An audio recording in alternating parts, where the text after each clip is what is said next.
Hello everyone, welcome to my YouTube channel, Mr. Corby.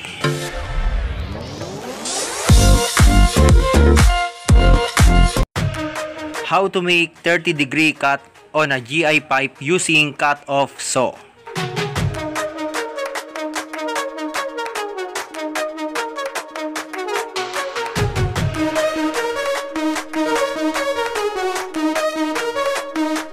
Make sure your preferred length. So, ibig sabihin nito, kailangan nating sukatin yung saktong haba para sa frame ng ating gate.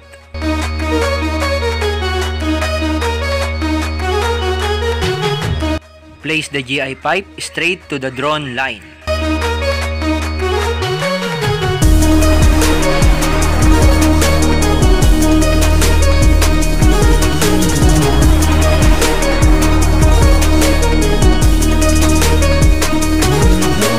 Operate properly the cut-off saw and keep safe.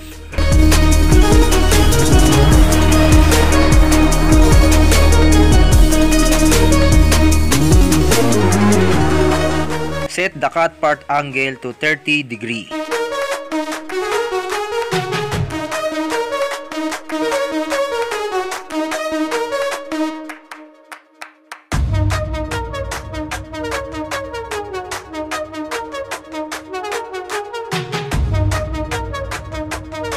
Tighten the cut part angle using Allen wrench.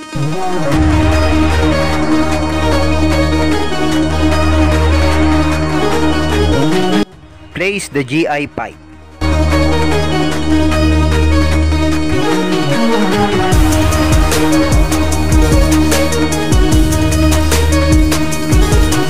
Again, operate the cut-off saw properly.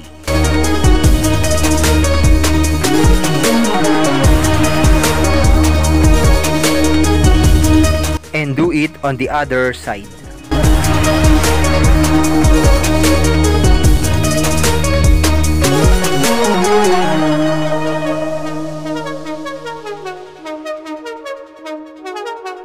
Keep safe while performing the task.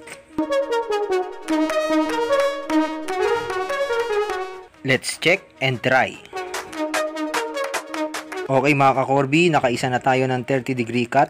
Susunod naman sa kabila. Mark a line on the other end.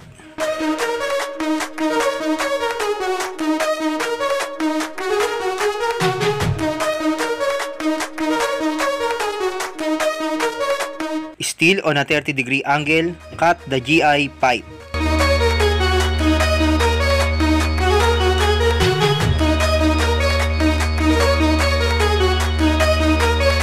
Next, perform it on the other side.